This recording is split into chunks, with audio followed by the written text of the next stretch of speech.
welcome, my lovely listeners.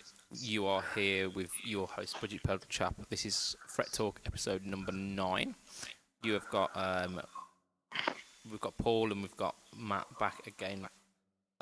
Say hello, guys. Good evening, good evening.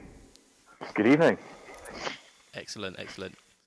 I did better, I did too. I was going to try and do the Stephen Fry one when he does it for like half an hour. On the old QI I'll episodes. give I do apologise, just as a kind of a disclaimer to our listeners. We've had to start a little bit later than usual, and so we may just waffle today, to be honest. We might fall asleep. That's it, yeah. It's wee hours almost, isn't it? So we're gonna kick off with our usual segment. What have we been up to this week, guys? Matt, you gonna start us off?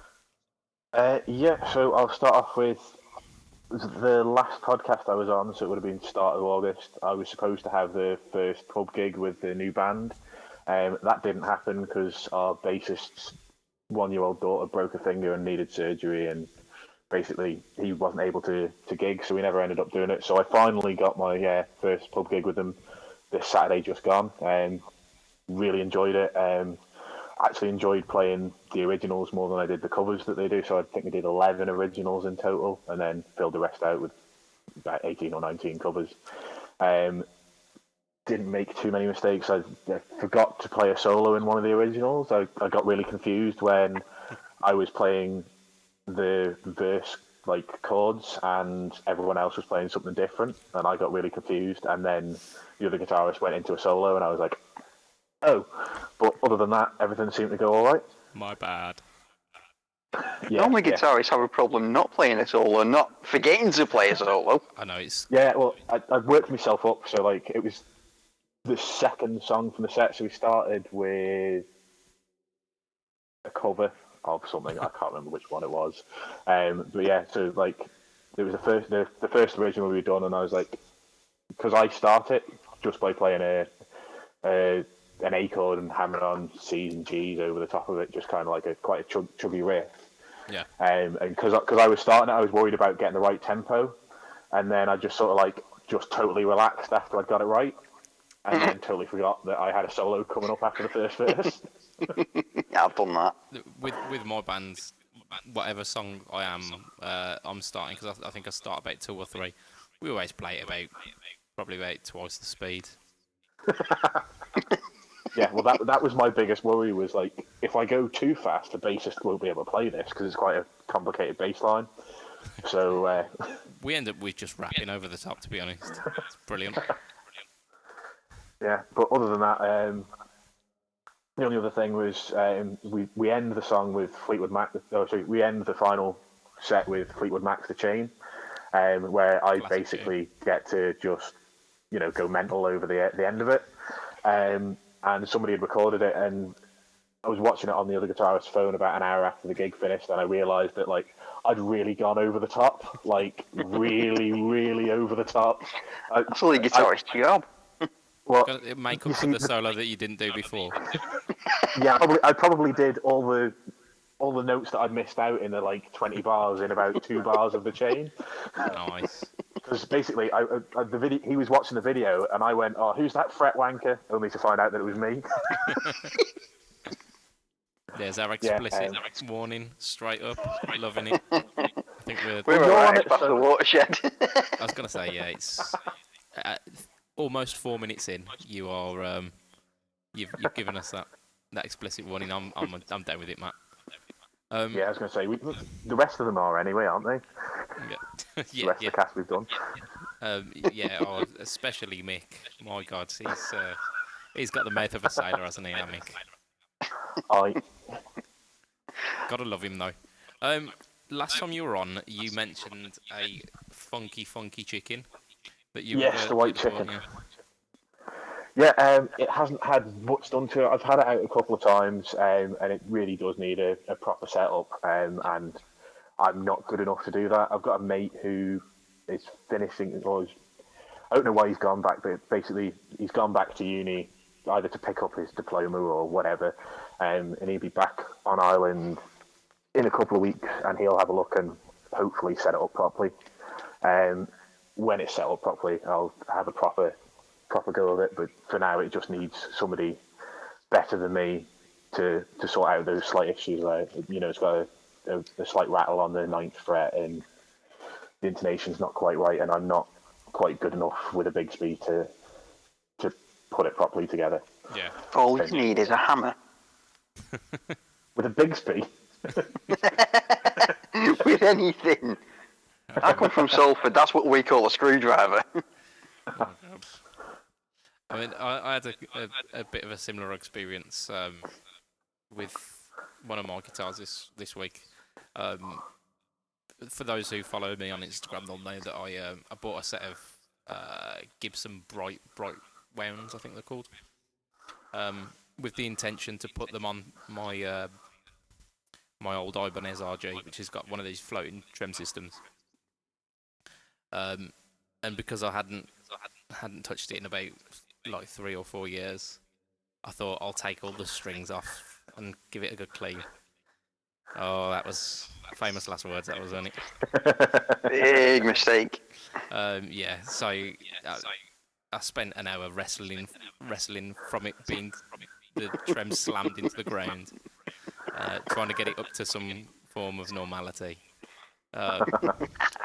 So I had to do a little setup job on that when I was when I'd got it up to pitch, and then had to reset it up when it bedded in again. There's a lot to be said for tremolo nose. Yeah, I think Restringing isn't one of them. I have a No, tremolo nose. Yeah. I'm gonna block it at some point, I reckon. But Yeah, hey, it's just easier. It reminded me of my youth. This What, the hour spending more time tuning it rather than playing it? No, to be honest, it served me well. That it's an Ibanez RG. I think it's a 370. So kind of one of the lower end, but without kind of hitting the Geo series. So it did me well. It worked as a kind of versatile workhorse. But yeah, I mean, from what I heard, the bright wires or bright wands or whatever they're called, they were fine. They a little bit reminiscent of Ernie's. So I was cool with that. So the main Gibsons were like 4.5 times the price of every other string. No, the reason why I bought them was because they're coming at about £3.50 for a pack. So that's good. That's really good. I played the Darios, and the cheapest I can get them's £5.50 normally. Yeah. As an individual pack. Yeah, I usually buy the 10 packs, and you get them roughly at about four and a bit quid. Because I used the Darios as well. Yeah. I exploited a little loophole in an online retailer where I managed to get 10 sets of the balanced tensions for under £3 each, like a pop. Okay. But I'm not going to mention which retailer so that they can't ask me for the rest of the money. So yeah, I mean, I did that this week. Also, I built a new pedal board, which it's an almost kind of yearly ritual for me. You mean a chair? Yeah, it essentially it just looks like a bench, doesn't it? Yeah. It's for those who can't. A chair. It looks more like the bleachers from a football stadium. Yeah, it's a kind of tiered system where the power supply kind of sits underneath a tier. But it does, and it looks like a set of bleachers. And my son has actually taken it and used it as his own little throne now. So I don't think I'm getting that one back. I can just imagine Arlo doing that as well. Yeah. Bless him. You'll have to build another one. Yeah, I'll build one for him and then one for me. But yeah, I'll post pictures up on the Facebook as well, so we can all just have a giggle. Yeah, I mean, just how ridiculous it is. When I picked it up and it was the same weight as my current pedal board with pedals. It's yeah. Why don't you go back to the tea tray? I've got that actually. Yeah, I'm dismantling the tea tray to make this pedal board gargantua, which I think I've coined it. That tea tray is actually really cool. I think you should use that as a pedal board. Yeah. Again, I'll post pics of this because this is stuff that I've been kicking around for years, isn't it? These pedal trains. Pedal tray. That's about right.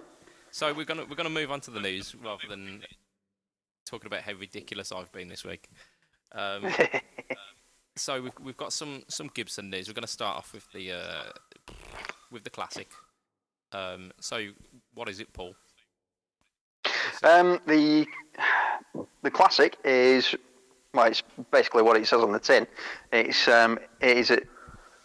a reissue of a classic 50s Les Paul. It's in ebony black, so it looks more like a custom. Yeah. But it's fitted with 2P90s. Which is, so you're going back to like the original style. Yeah, and everything's black on it. You've got a black pick guard. You've got black pickup covers. The binding is white, I think, but apart from that, yes, it's all black. Apart from the binding, it's kind of almost stealth. Yeah. Everything's black. But it actually does look pretty good. Have we got any more specs about that apart from that it's just P90, or is it? News is pretty sketchy at the minute. It's part of the new 2018 range, which Gibson aren't releasing the full specs until sometime in September, which, I mean, we're only on sort of August the 31st at the minute. So sometime in the next week or so, they should be releasing full specs. Yeah. It's the same with the new Firebird as well. They've got a Firebird Ebony. Yeah, I've seen the Les Paul, but I've not seen. Yeah, the Firebird Ebony. From what I saw, I believe it's fitted with 2 full-size uncovered humbuckers, but I may have got that wrong because you were saying that they're normally minis. Yeah. But I'm sure they were full-size. Yeah, we'll have to kind of keep our eye on that one. Yeah. What are your thoughts of these of this new Les Paul Classic? I kind of like the idea of it. I mean, those who know me know that I'm not into Gibsons. Yeah. But if it's staying true to the original styles, like in terms of sizing and neck spacing and what have you, then it'd be one that I'd actually be willing to have a look at, because the only Gibson neck that I actually get on with is the 1960 profile. Okay. And I think the sort of pre-1960 were pretty much the same. A 1960 profile is pretty much the same as a Fender Strat. Oh, right, yeah, kind of. In its profile depth and width. Yeah, its profile depth and width are pretty much the same as a Fender Strat, whereas everything else is a lot chunkier. Yeah, I think. Which is the big reason why I don't get on with Gibsons, is because I can't handle the neck. Yeah, I think my Les Paul's it's a relatively slim neck. It's not baseball bat by any means. Yeah. But I think mine's 2001 or something like that. Yeah, I mean, it's not sort of year dependent. It's more what year profile have used for the neck. It varies to such a great degree with Gibson. That's why I've sort of shied away from them, because you never really know what you're going to get, and it's hard to find. If you've got a really specific requirement, like me, because I'm an awkward git, then you're going to be looking for ages to find a guitar that suits you, whereas I can pick up pretty much any Fender Strat and I know that it's going to feel right. Yeah, they tend to vary a lot less, don't they? Yeah. What I will say about the aesthetic of the new Classic, I think the features of the guitar get lost a bit with all of the black on black on black. I would love to see some cream covers for the P90s. I think that would make it really pop. I saw in one of these Facebook groups that we all seem to follow. A guy had turned a PRS SE, one of the custom 24s, which I think it was like a trans black finish, but everything else on it was black. And he'd changed the pickup surrounds for cream ones, and he'd put a dark torque guard on it, and it absolutely transformed it. It just made it look really classy, and I think doing something like that for the yeah, but you say that about anything with a torque guard. Oh yeah, I'd put a torque guard on my cat. Who's right behind you? Yeah. I'm hoping she hears it, so she buggers off. How about yourself, Matt? What are your opinions? First kind of initials on the classic. Right. Well, for me, a Les Paul needs humbuckers, so straight away it's wrong. I mean, I just can't get on with P90s. I had a PRS SE Soap Bar 2, I think. Didn't get on with those P90s. I've played a couple of other guitars with P90s that I for whatever reason, I don't like the sound. So it's not going to be something that I'd ever look at. To be fair, I think the black pickups, the black body, even a scratch plate, which I hate a scratch plate on a Les Paul, it all looks cool, apart from the fact that they attached the scratch plate with a silver screw, and it just ruins it. It's like, here's a very, very black guitar. You can barely see the scratch plate, which looks awesome, but here's a massive shiny silver screw that's broken through that just draws your attention away from everything else, and all you can see is that stupid shiny silver screw. So if you're going to get one, straight away, take that out and get a black screw in there, and it'll look a lot better. Yeah, get a black japanned one. But you're not worried about the kind of bright white binding going around everything and the pearly blocking lays and... That's there on every guitar. At least, if you're going to try and make the whole body and the whole face of it black, I don't mind having silver bits coming through on the pickups because that shows you that there are actually pickups there. And I don't mind chrome hardware because you've got to have your hardware of some sort of colour. But you don't need a shiny silver screw in the middle of a piece of black plastic that's supposed to be black so that you can barely see it because nobody likes the look of a scratch plate on a Les Paul anyway. I mean, certain people have got to love them because they're still making them. But no, I've got to agree. The first thing I did with my Les Paul, no, actually, sorry, the second thing I did because I bought it second-hand and it had EMGs in it, so obviously. First thing you did was rip the EMGs out. Yeah. Second thing I did was pull the plate off. Yeah, I don't know anybody that has a Les Paul that has the plate on it. Yeah, I mean, it's fine. It's fine. If you want it, you want it. If you don't, you don't. And I think the plate would look cool if you couldn't see the shiny screw through it. The fact that it's like an almost hidden. That's really annoyed you, hasn't it? It really has. God, yeah. No. If you've got torque on your guitar, you're doing something wrong. It's totally awesome. I am a dad, so I am allowed to do that. So anyway, moving on. Yeah, we're gonna continue on with Gibson because they've been a kind of focal point this week, haven't they? There was a little bit of a worrying news article rear its head this week, but I am far too stupid to understand what it means. So, and any of you guys can at least shed a bit of light on it. Yeah, I can give you a basic overview. So basically... Yeah, explain it like you would explain it to a 5-year-old. Come on. Which most of us aren't like.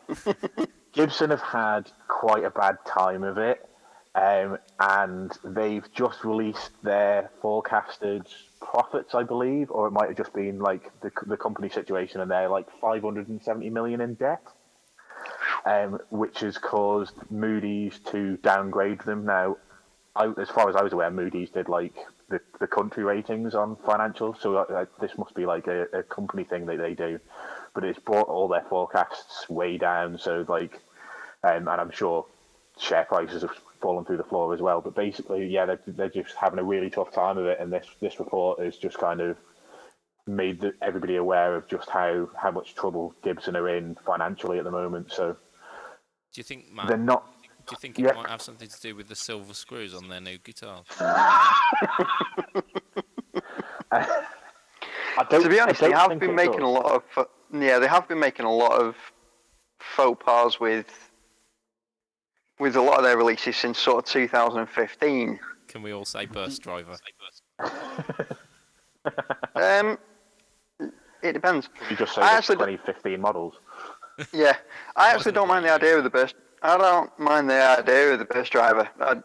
I mind the idea of it on such a high-end model, but I don't mind the idea of it in general. Yeah, I think it's... The one that I really had the problem with was the GeForce tuners. Yeah, the kind of non-opt-out option. Yeah. Yeah, you will have these and you will enjoy them. It's an optional extra that isn't actually an option. Yeah. You see, I don't actually think that these financial institutes probably come from the guitar world in the fact that Gibson make most of their money elsewhere. They don't make their money from guitars these days. They make it from their electronics brands that they own. They own several sort of like headphone companies and all that kind of stuff. And that's what Tascam as well, and they are. And there's a couple of others. Yeah, but yeah, aren't they as well? Yeah. Something like 20% of revenue comes from their guitars, and everything else. To be honest, with the price of the guitars, I'm not actually surprised. Yeah, it's just I think the big problem for Gibson at the moment is whatever they do, people like us will just criticise because it feels like they're not taking into consideration anybody. Somebody's just gone, I've got an idea, and they've built it without asking anybody whether they'd want to buy it. They're no market research. They're fueling our podcast. I think without them, we'd be lost. So, I mean, we've got to give props to them. Yeah, don't get me wrong. I'm a fan of Gibson. I'm a fan of Gibson. I don't own a Les Paul, but I'd love to own a Les Paul. I've got an Epiphone Explorer. I'd love to have an actual proper Gibson at some point, but the problem, like you say, the issue is like. Even the low end Gibson stuff is £800 to £1,000 these days. It's cost prohibitive. A little pricey. Yeah, and the problem is the Epiphone stuff just doesn't get anywhere near the quality of the Gibson stuff. Whereas for Fender and Squier, you've got Squier putting things out that are as good to play as some of the Fender stuff. Yeah. Classic vibes. I am always going on about the classic vibes. I think about 2 weeks ago, I went into a guitar shop. In fact, I mentioned this on the last podcast, where I bought a set of really expensive strings out of guilt. They handed me some form of American telly. It was fine. I much preferred the feel and the sound of the classic vibe, if I'm honest. So, yeah, I've got a VinMod Jazzmaster, and I love the feel of that. I think certainly the VinMod and the classic vibe, and even some of the signature models they do. It's all just kind of really good quality from Squier at the moment. Yeah. No, my two guitars are Squiers, and I don't really see me sort of veering away from them anytime soon. Yeah, I mean, there's no need to if you're getting what you want and what you need from them. The quality of them is absolutely fantastic. I mean, all right, one of them's modified, so it's got different pickups. It's had a little bit of attention on the neck to change the finish on it, but aside from that, the only other changes to it were aesthetic. Yeah. Whereas it's in terms of what it is as pieces of wood. It's still exactly the same as it was when it came out of the factory. Yeah. And I absolutely love playing it. The same with my Showmaster. I mean, it's about 14 years old now. I mean, they're well and truly defunct, the Showmasters. Yeah. Absolutely cracking guitars, though. At the I would so happily pick another one up. Yeah.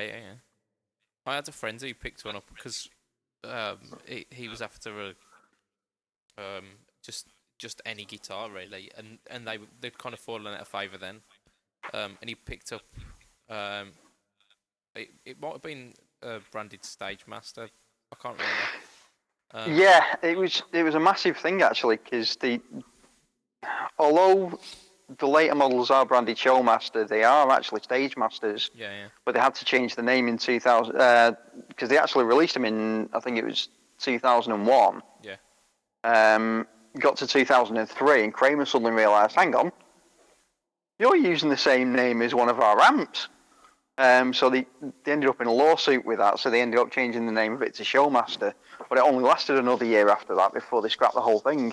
Yeah. Because around about 2003, 2004, they were buying Jackson, so they had no need of the Super Strat design.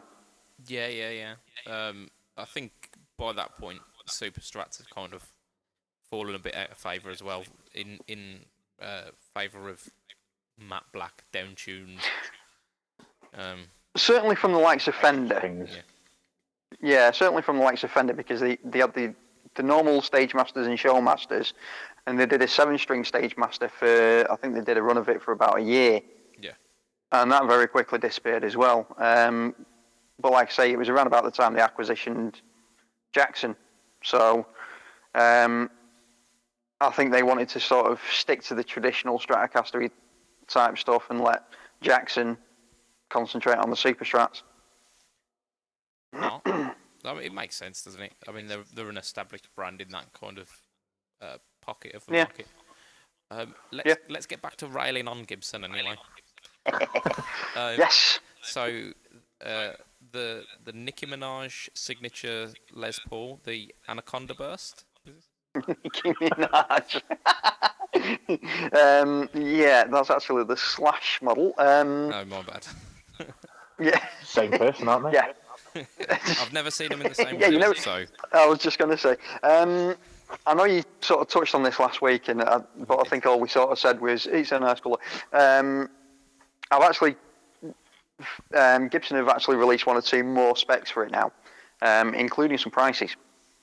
So what you've got is actually, you've got an option of 2 models. It's all the usual appointments, mahogany body, I believe, maple cap. The 2 models give you a difference. Or not?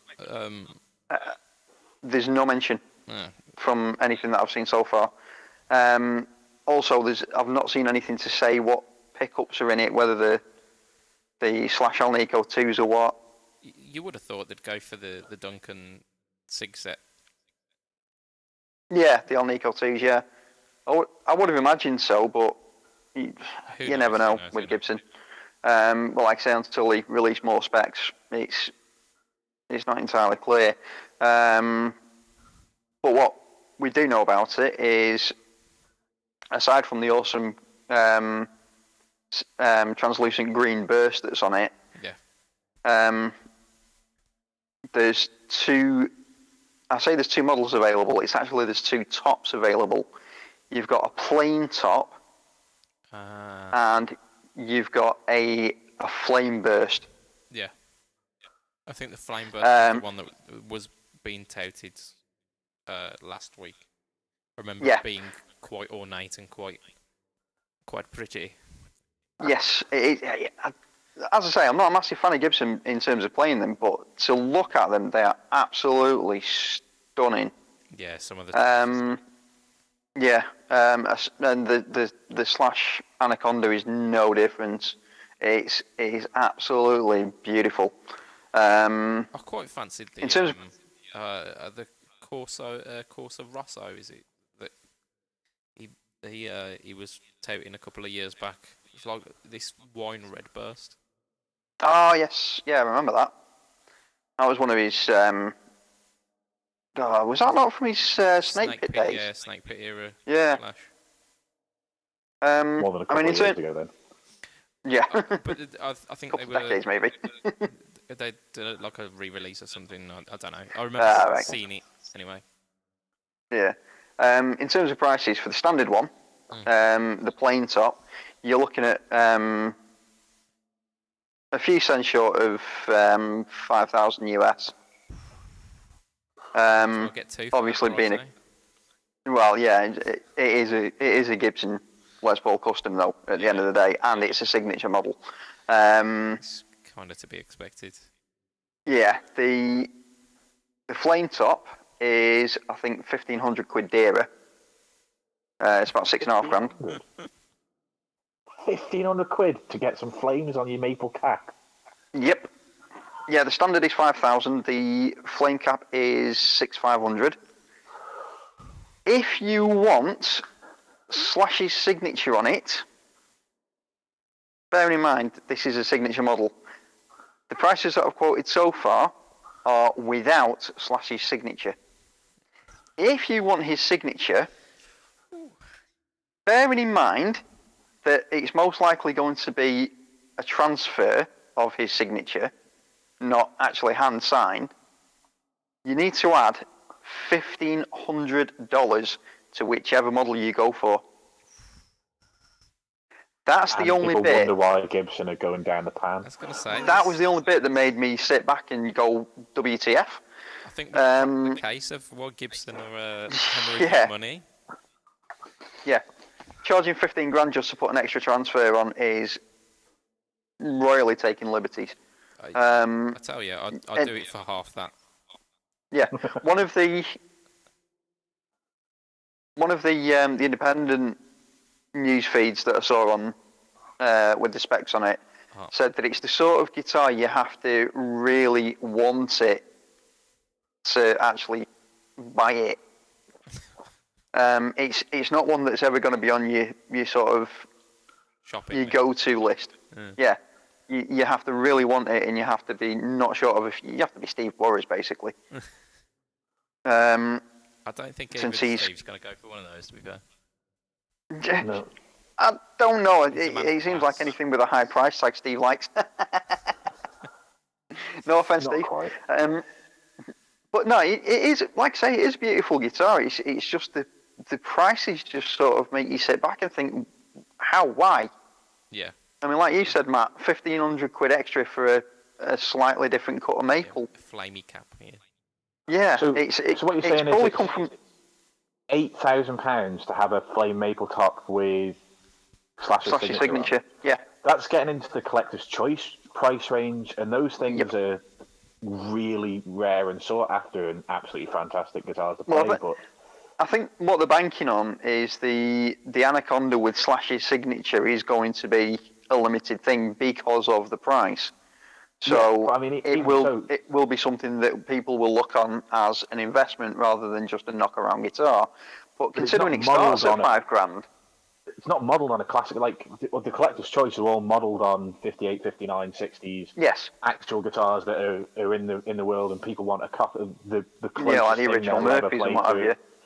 To the original. This is basically a 2017 Les Paul Custom with green paint on it. A fancy colour, and somebody's scroll. Yeah, I just don't understand, again, with Gibson, where they've got their pricing from. It's power of artist endorsements, though. I mean, he's a brand ambassador now, so they've got to pay for that somehow. Yeah, they've got to be banking on the name pulling the cash in. So I think we're covering some of the ground that we did last time, so we're gonna move it on a little bit. We've covered all of Gibson this week, haven't we? I think so. I don't think there's anything left. Gibson, you get put aside for another week. We will rail on you next time. Yeah, like I say, until the ranges are fully revealed in September, the news is a little bit sparse for Gibson at the minute. I mean, it's a little bit sparse all over, to be fair. But there are some small pockets of news coming up. One of which our good friend Chris Wilson shared with us on the group. Reverend have bought out a new guitar. Paul, you said you knew a bit more about this. Well, it's not that I know a bit more about it. I just happened to clap eyes on an article about it as you were mentioning it. It's called the Super Rev. The Super Rev. There's, I don't know how much you know about it, Adam. Not a great deal. I saw a little bit of because Chris shared a video It was like a live stream video from Reverend's Facebook group. Right. And what I saw were garish colours. Yeah. Like a fluorescent kind of snot green. Yeah. There was an orange one as well, but I think the there's also a yellow one. Was canary yellow. It wouldn't be odd in that series of guitars, would it? No, I think it's looking at what I can see of the blurb on it. It's kind of like an homage to the supercars of the 60s and 70s, or should I say the muscle cars, like the big garish V8s. Yeah. I suppose it does that well. It's yeah. garish. I mean, yeah, I vaguely remember them being striped as well. They've got that big stripe down the middle, haven't they? But yeah, it's sort of it's kind of like the modern day guitar equivalent of the Mopar era V8s. Yeah, I think what struck me as well, unless I've got this wrong, they were all single pickup guitars as well. Yes, single humbucker. Yeah, bridge position. But it's not that it's not a standard humbucker, is it? It's one of them like half bladed, half pole. The rail hammers. That's them. Yeah, it's like the top three, or the bass strings are the. Yeah, you've got the three rails. Yeah. Rail. Yeah. And then you've got the pole pieces for your treble strings. Yeah. As featured in the Billy Corgan signature Reverend, I believe. I don't know if. Yeah, I'm trying to remember which. It's the same shape as one of the standard Reverends, and I'm trying to figure out which one it is. I can't remember the name of it. It was a kind of offset thing, weren't it? Yeah, it's the one that kind of looks like an Alvin Lee. Yeah. But I mean, in terms of the spec, it being kind of almost offset, it being single pickup, it seems to be pointing towards a lot of the kind of trends in guitar at the moment. Yeah. In terms of control, you've got your standard volume tone, and then you've got Reverend's bass contour control. Yeah. Is that similar to the G&L guitars? Have got something like that, where it's almost like you'd find on an active system where like a mid boost? Yeah, I think it cuts the bass frequencies. Right. It possibly is. I don't really know that much about it. Like I say, I'm just sort of trying to catch up quickly. Yeah. What do you think of them? Something you might be interested in, or? Me personally, not entirely sure. They're a bit too. I don't do stuff with Go Faster stripes. Yeah. Which this is definitely. It's got Go Faster stripes, and it actually says Super Rev in 70s. I like psychedelic sort of writing behind the bridge. Okay. Anything that's like that. I mean, all right. Don't get me wrong. I would love a ESP George Lynch Hadji, which is the Skull and Snakes. Yeah. But the sort of the Go Faster stripes just does nothing for me. And how about yourself, Matt? It's not for me. I don't do single pickup guitars, and I don't do garish colours. So it's not aimed at me. Yeah, I also don't like the fact that it's a reverse headstock either. You don't do garish colours, but you've got a pink sparkle Strat. That's not garish. That's awesome. If they did these in pink, it'd be fine. Orange is garish.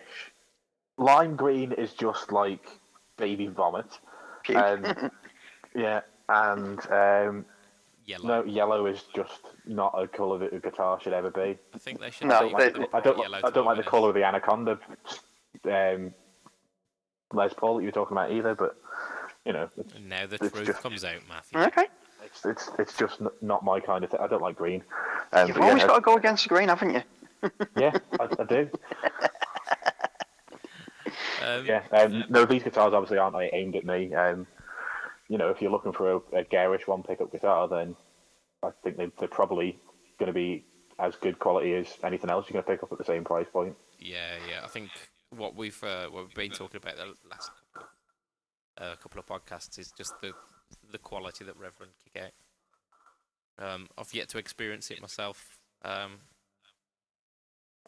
off to Guitar this weekend, so I might give them a try. Actually, might give a couple of Reverends a try. Yeah, let us know how you get on with them. I do quite like the look of one or two of the Reverends, but like I say, this just isn't one of them. Yeah. I think they've got more mass appeal out there, haven't they? These are very much a niche market. Yes, definitely. The one that I really do like of theirs actually is the Rick Vito signature model. Never heard of Rick Vito? You remember when Fleetwood Mac did Tango in the Night? Yes. Their two guitarists were Rick Vito and Billy Burnett.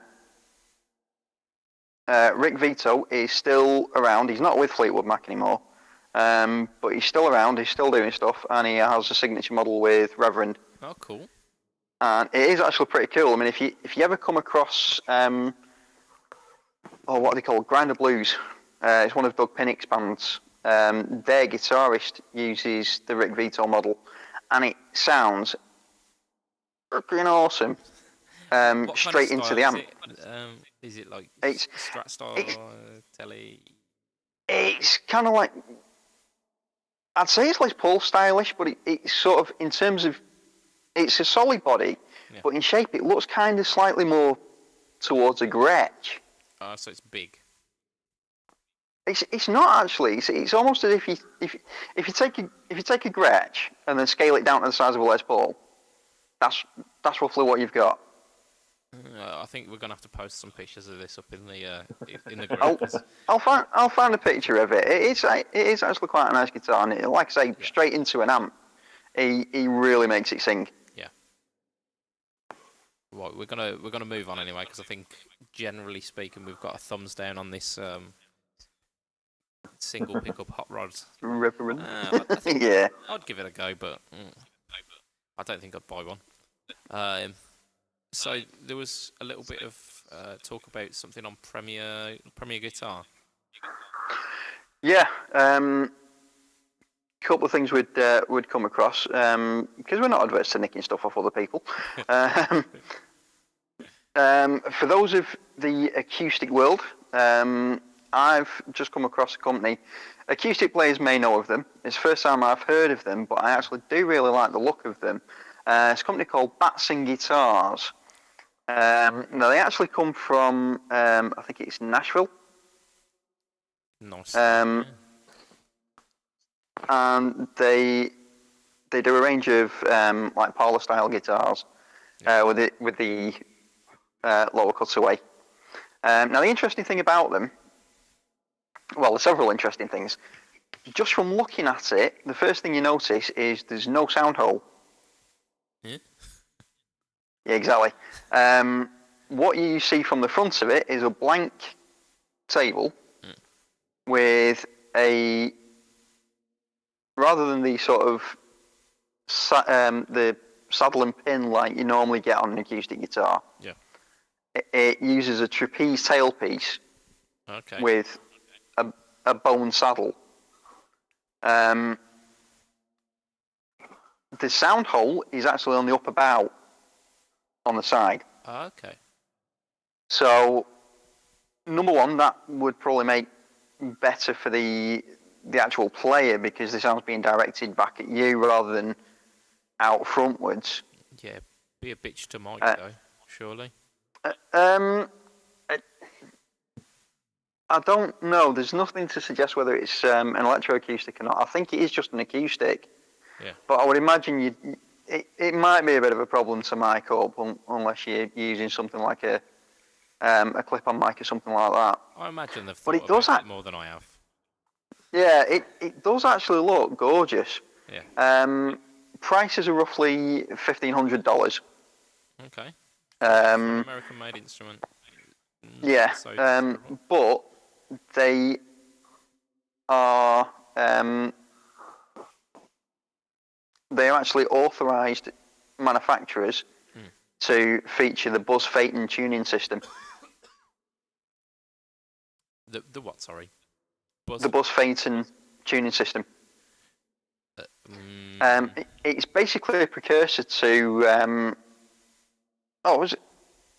What's it called when you get them wriggly frets that look like worms across your fretboard? True temperament frets. Yeah, true temperament. It's kind of a precursor to that, where it sort of it takes the scale length and then sort of instead of just dividing it, instead of making for a sort of a steadily decreasing fret size as you go up the fretboard, the widths aren't divided equally. There's slight differences to make sure that the intonation is as close to true as it can be between the open string and the 12th fret, or should I say the first fret and the 13th. Slanted. No, they're not slanted. It's just the spacing slightly different.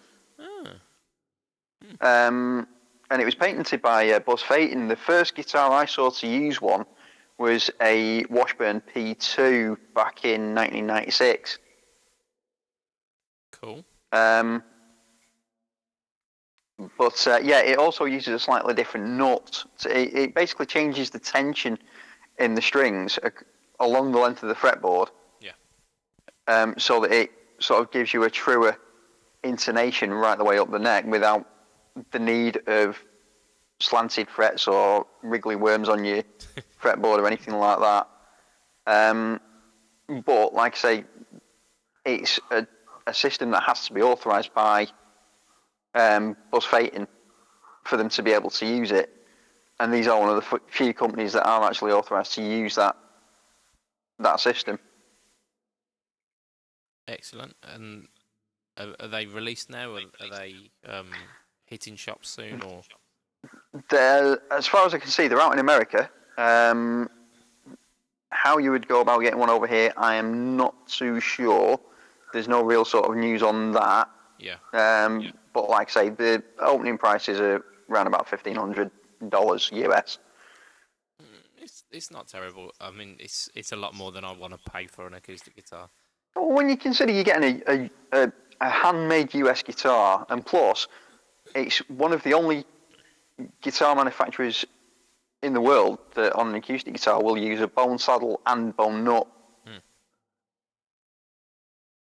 Go on then, you've sold me. I'll have one.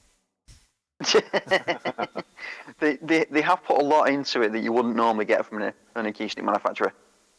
Yeah. I mean, you could spend a lot more and get a lot less, I guess. Yeah. Was there any more from this gold mine of Premier Guitar?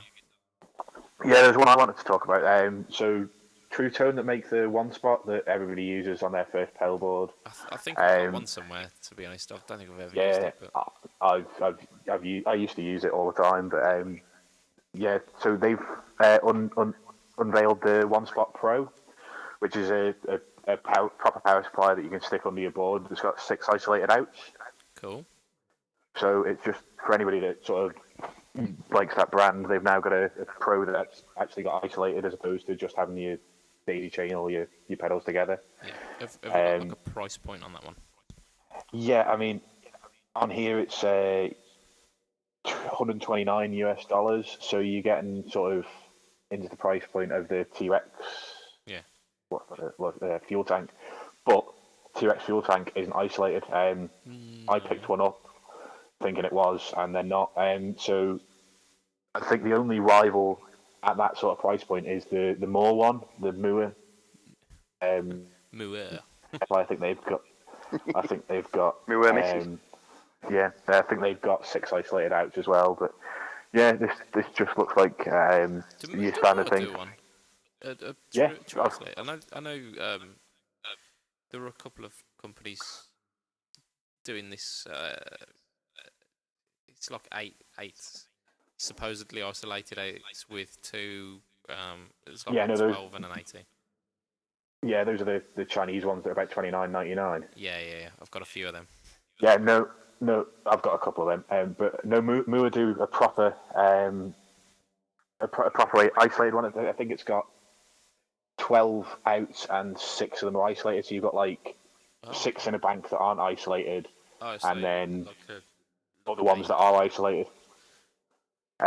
So yeah, I suppose. If you've got like a, I've got one of those on my board. Yeah.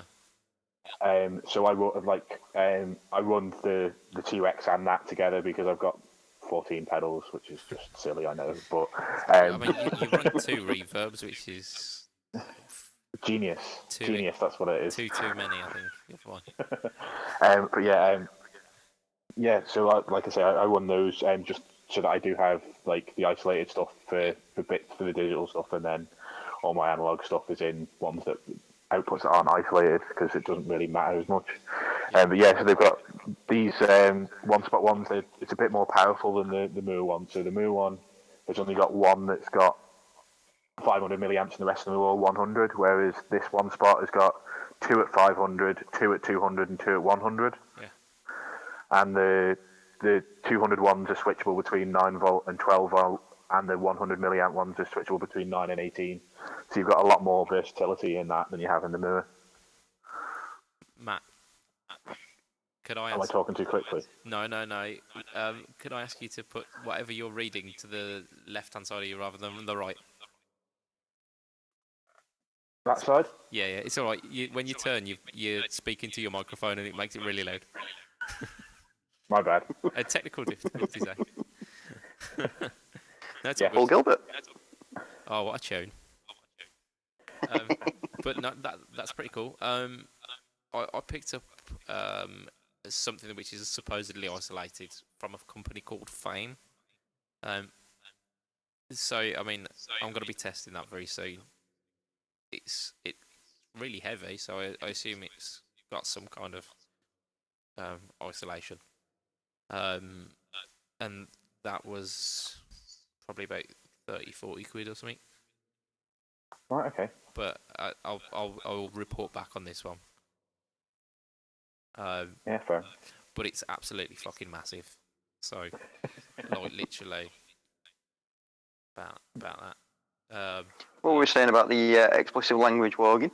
I figure throw caution to the wind. We're there. We might as well just put our hands up and accept it. No, that's some pretty cool stuff. I will definitely look out for this One Spot new. What was it called? One Spot Pro. Pro, yeah. Yeah, cool. Right, so I think that's our news for this week. We're gonna move headlong into some questions, because we've got a few. This is one Paul, I think was dying to do just like from the get go. Most embarrassing gig story. So Paul, you're gonna start us off with that. Oh, I was going to say, does anybody want to take for a shot, shall I? I had a couple, and they're probably not as embarrassing as some, actually, but one of them I did just want the floor to open up and swallow me. The other one almost led to the lead singer losing his teeth. Nice. I'll start with that one, actually. We all get sort of a mental block when we're on stage at some point. And we were playing a cover of Hush, and I was supposed to be starting it sort of solo. Yeah. And I went to hit the first chord. I looked at the other guys and I just went, I've forgotten how it goes. So I'm stood there trying to think of how this song's going, and Damo, God love him, actually had hold of the microphone. He's like, when you ready, Paul? You know, Hush, Deep Purple, Killer Shaker, you know, do you want to get started? And I'm like, I've just told you I've forgotten it, dickhead. I'm going to smack you one in a minute. Eventually I managed to hit a C chord and thought, I've got it. So that saved his skin because he was about to get walloped with my guitar. But the other one, I actually thought I'd absolutely destroyed my guitar until I picked it up. We were playing in a place with an elevated stage.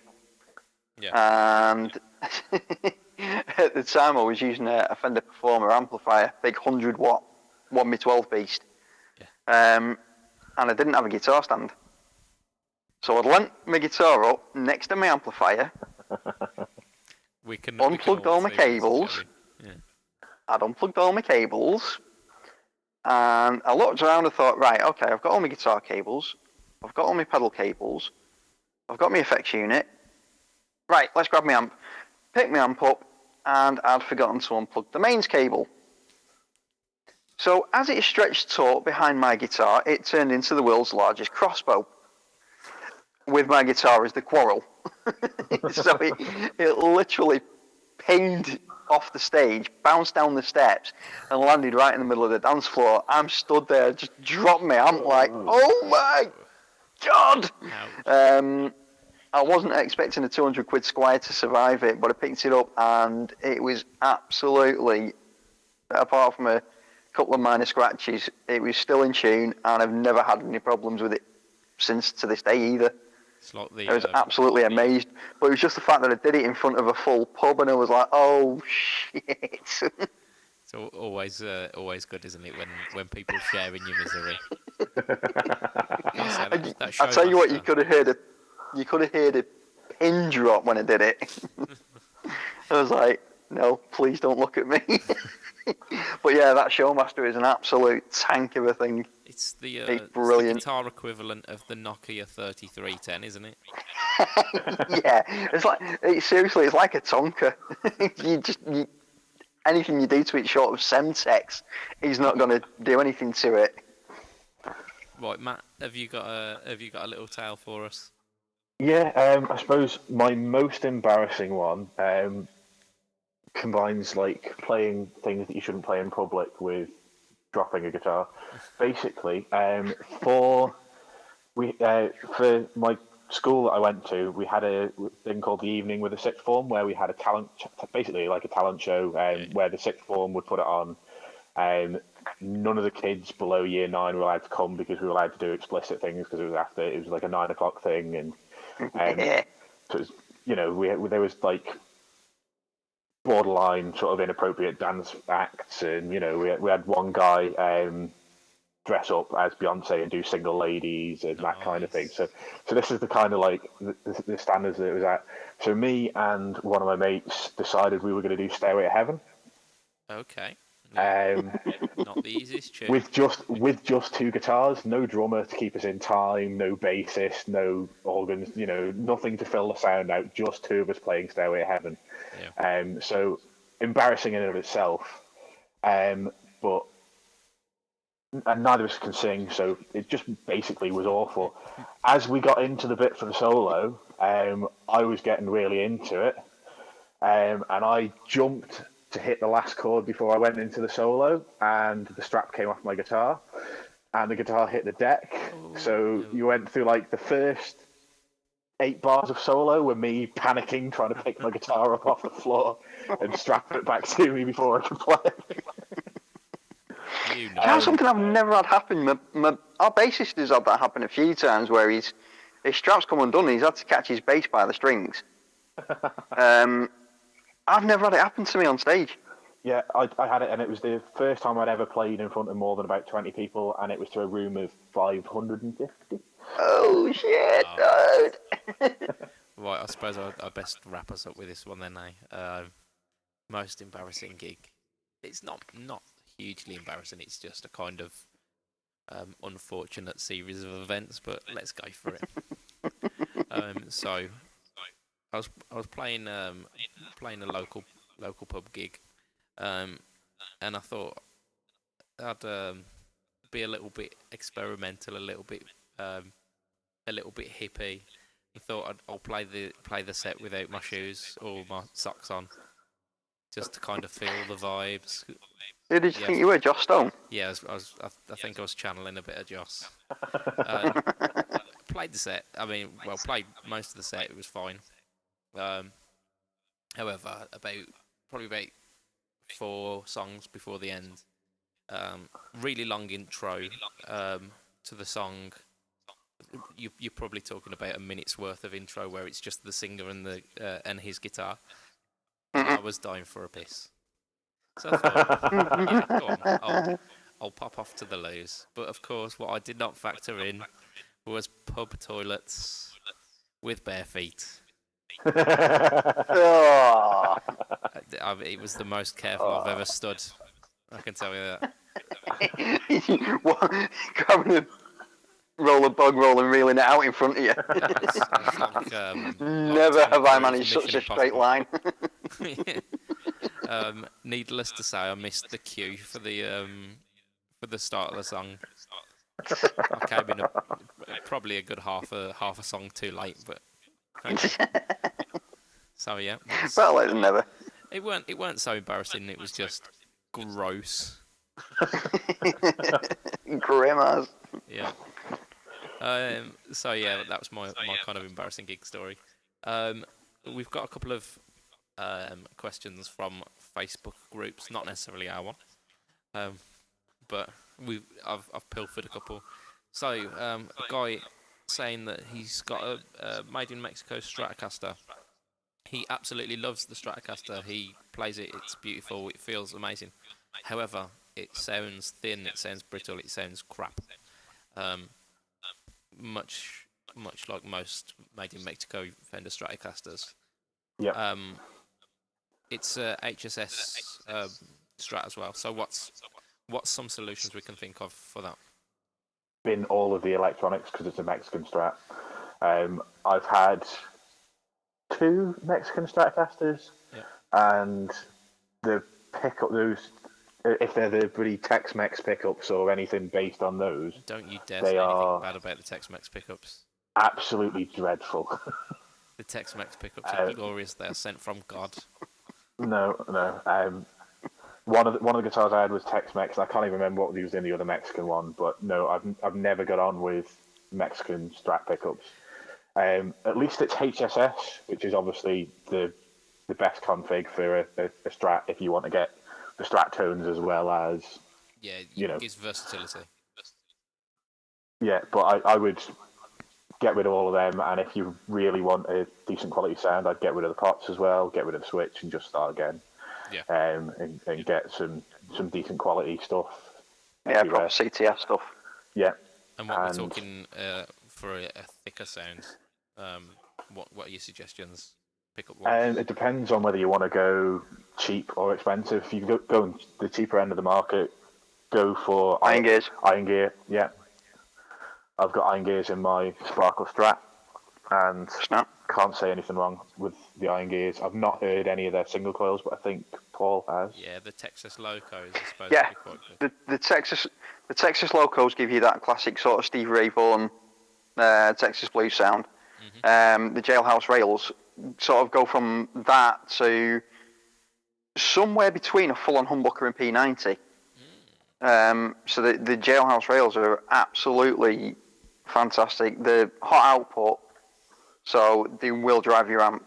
But so you got to be careful what you match them with. But in terms of versatility, they are fantastic pickups, especially for the price of them, because they're only sort of £25. I mean, yeah, if you want something thicker, that sounds like that's the kind of thing to go for. Just about to say, this guy's complaining about having a thin sound. You're definitely not going to be getting that out of the rails. Yeah, and if he wants for the humbucker, I'd say get a hot slag in there for mine gear. And then what about the pickup? yeah. Either a hot slag or a rolling mill. Yeah. Yeah. The rolling mills are slightly lower. The rolling mills are slightly lower. No, if you get the overwound version, then not. Yeah. The overwound, absolutely. Oh, it's a beast of a thing. Seriously, the overwounds on both of my guitars, I can go on 1 amp setting, just using the gain.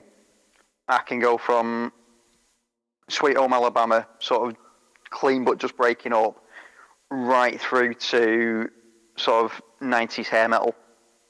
Slayer. Just by sweeping the gain control. Nice.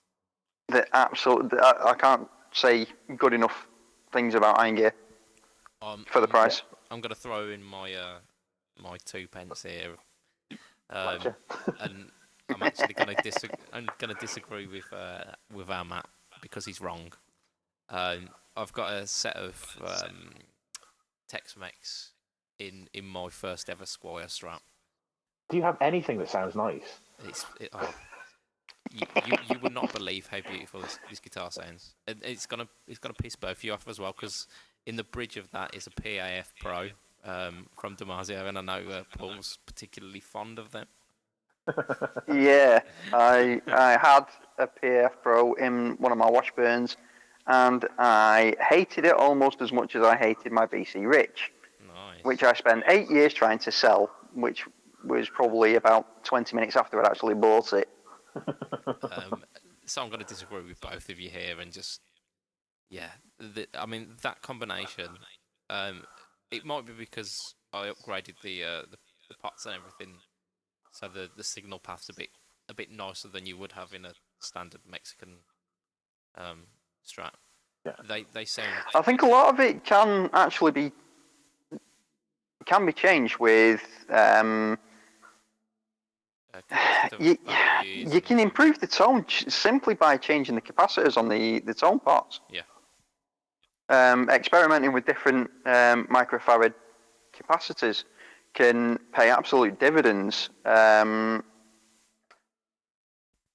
further than that, like Matt said, changing out your pots, your switch, your wiring.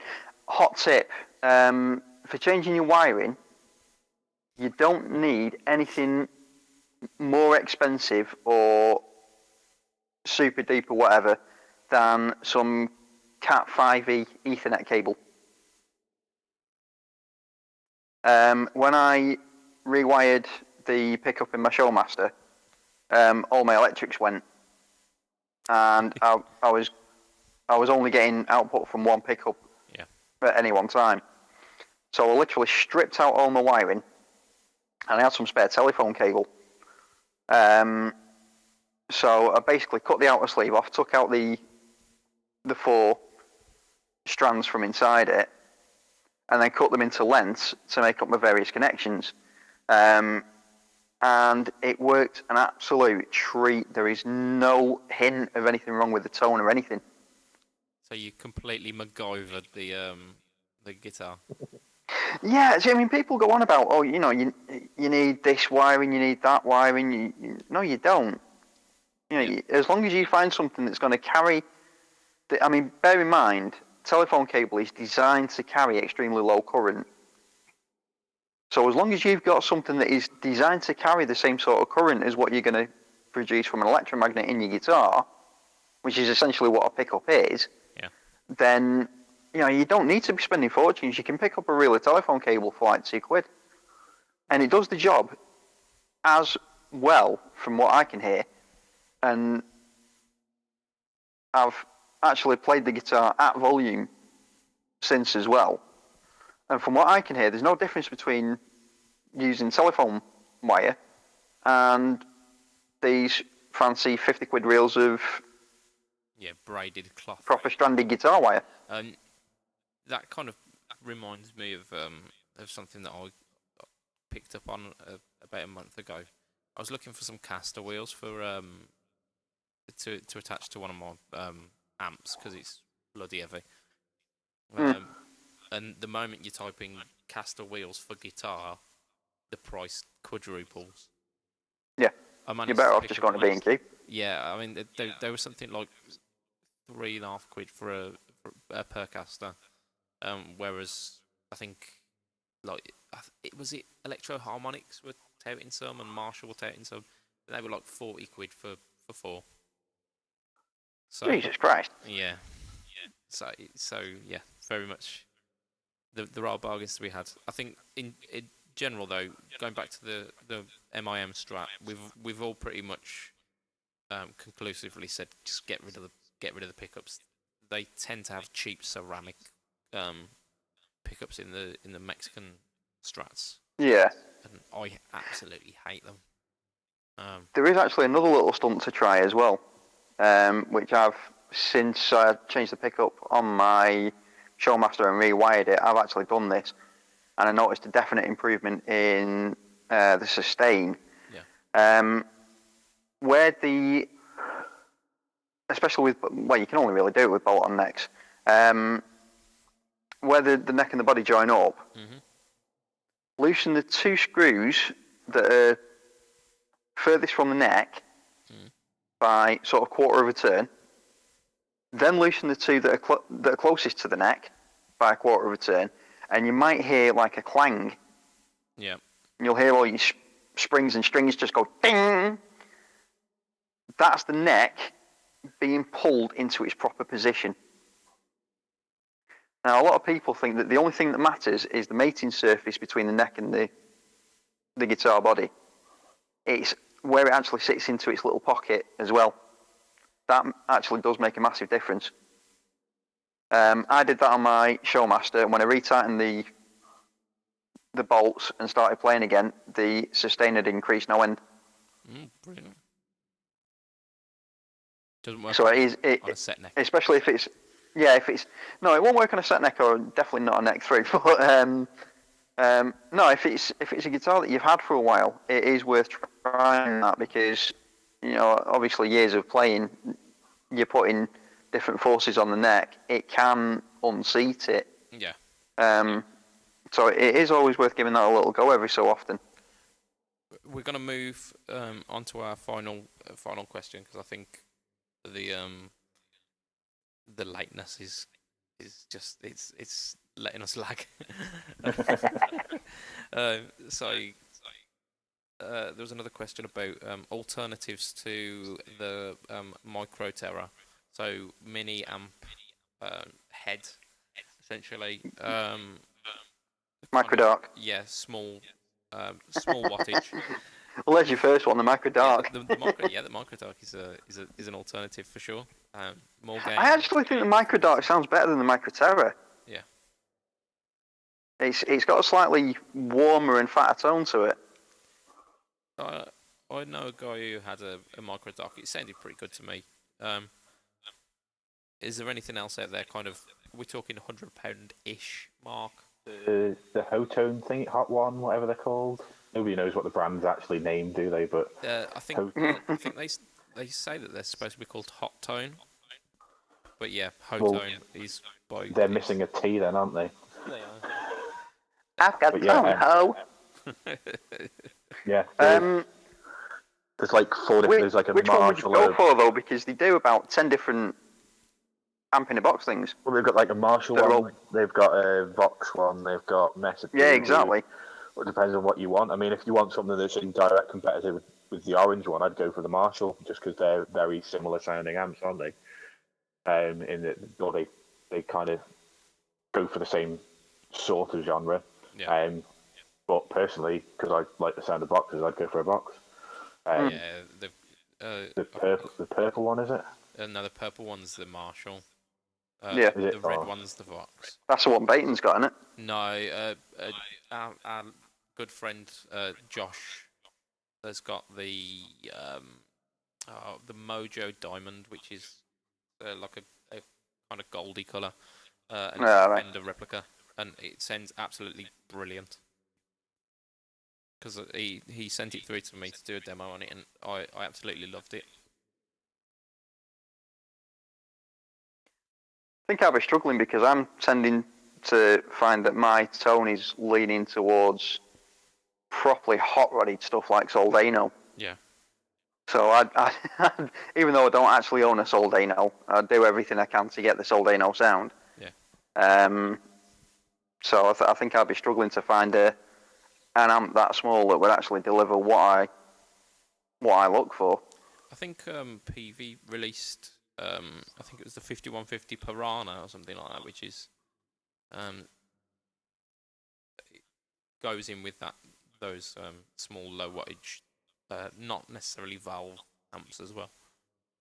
I think. I think the Piranha's solid state. Yeah. So it's but it does get good reviews though. Yeah, I think all of them are.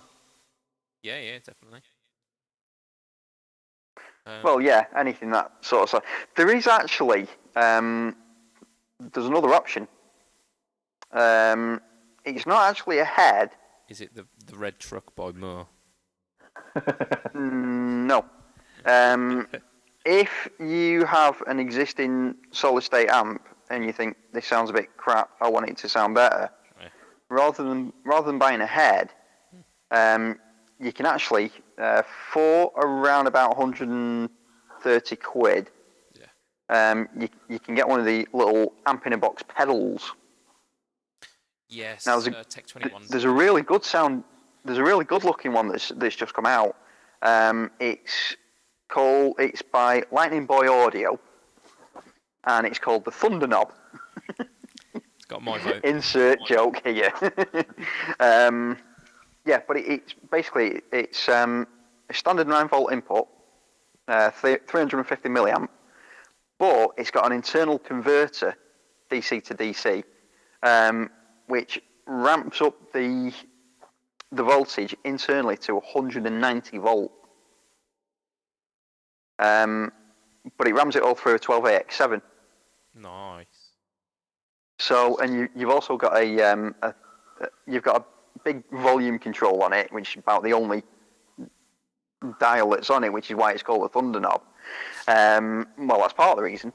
The other part of the reason is there's a switch called the Thunder Switch.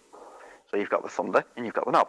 But what the Thunder Switch does is you've got a low setting, which gives you that sort of amp just on the edge sort of sound with the valve quality to it. Yeah. It's basically I think the best way to describe it is it's a preamp. Yeah. You can use it. You can use it to sort of drive your amp that little bit harder, but the 12AX7 gives it the valve tone as well. But then if you actually put the Thunder Switch on, the whole thing lights up like a Christmas tree, and it really pushes your amp. It goes into full meltdown distortion. What I think's really groovy about it is the whole aesthetic of it is it looks like it belongs in Fallout. Oh, so it's got that kind of post-apocalyptic vibe. Yeah, it's just like a square yellow metal box. Nice. With one knob on it and one switch. But the logo, which actually lights up when you flick on the Thunder Switch, is actually a boy holding a bolt of lightning. And he just looks like the dude that's got the Pip-Boy. So the whole aesthetic is just sort of it's a gamer's dream, basically. Yeah. But like I say, in terms of what it actually does, it is just like an amp in a stomp box. Brilliant, and that's definitely an alternative to the those little mini heads if you've got something to run it through. Yeah. And then if you haven't, you can always use the Moore have just released their range of amp in a box, haven't they? They've got the Vox and the Marshall and all that, and they've got cab emulators in them as well, so you can run it straight into a desk like you. There's a few cab emulators around. Digitech have got one out. Not only that, I can't remember what it's called, but Digitech have got a cab emulator out. So if you put them two together, I think the Digitech one's about £70. Well, what Moore have done as well for their new kind of mini amp in a box pedals, they've got a single stomp box sized power amp as well. Ah, right, okay. So you go, yeah, Cool. I can't remember what it's called, the red something or other. I'll do some research eventually. But yeah, you I think the idea is you go into one of these that you like the sound of, and then you go into this. Yeah. And then that's your travel rig. Better still just sack all that off and get a red truck. I think that on that bombshell, that's where we're going to end it, because I think you can't get better than the red truck. I mean, I think we're angling for a couple of free ones being sent this way, Mo, if you're listening. Shotgun. Right, so no. In terms of mini heads, I think Orange, PV, and Hot Tone are probably the first places to start with. To start sniffing around. Well, yeah. We're gonna wrap it up. So I've forgotten what I do. What do I do? Have we got any Facebook pages? That's it. Yeah. Go on. You guys can start this week. Feeling particularly lazy. Paul, have you got anything you want to announce? No. Well, last podcast I was on, I did actually say that I was trying to get involved in my old band again, who I've not really been part of due to ill health. I'll put it bluntly, I went through full-on catastrophic kidney failure last year, so that sort of curtailed my gigging days for a while. Yeah. But the band are still going. If anybody wants to check them out, it's Don't Panic Blackpool. Facebook.com/Don't Panic Blackpool. Cool. Yep. And Matt, yours is, if I remember rightly, Switch IOM, and you're gonna have to help me out here. Go on. Okay, yeah. So one of them is Facebook.com/Switch IOM. That's an all covers band, and the other one is Facebook.com/Final Cut IOM. And there's some originals from them. It's pointed out to me that we've got an album that's on Bandcamp for free that I probably should mention. So yeah, if you just search on Bandcamp for Final Cut IOM, we're actually hoping to go back into the studio and record some stuff that I'm actually going to play on. So I'm quite looking forward to that. But we haven't finalised dates for that yet. But I'm going to finally get myself into a studio for the first time. So quite looking forward to that. Rock and roll. Good stuff. Who am I? I'm Budget Pedal Chap. You can find me on Facebook a lot of the time. You can find me. You're never off it. I know, yeah, it's an addiction. Facebook.com/BudgetPedalChap, Instagram.com/BudgetPedalChap. I kind of flip between the two.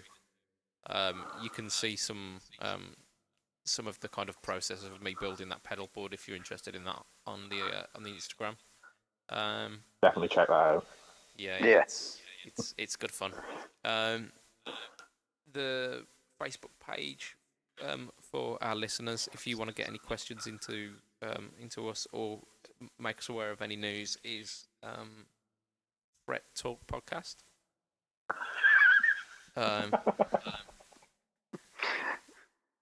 Confidence is the key. That's a bit tricky to remember, that one. Fret Talk Podcast. And then we've got if you want to subscribe to us, which I believe you probably already are, but we're on iTunes, Acast, Stitcher. Don't forget, leave us reviews, good ones preferably. Let us know what you think. As long as it's nice words. Don't forget to big up the reverb. I bought a reverb pedal, and if you wanna follow that saga, you need to go onto our Facebook page, because I will not admit it in person. What, you won't admit to the fact that you like the reverb pedal and you want to put it on your board? Yeah. You need to follow us on that on that Facebook page, Matthew. There's incentive there. Come on. Right there. So from me, Budget Pedal Chap, from Paul, and from Matt, that'll be us for this week. Hopefully, see you again next time. See you guys around. Bye. Thank you and good night. Bye. Goodbye. Bye. Goodbye, Dr. Nick.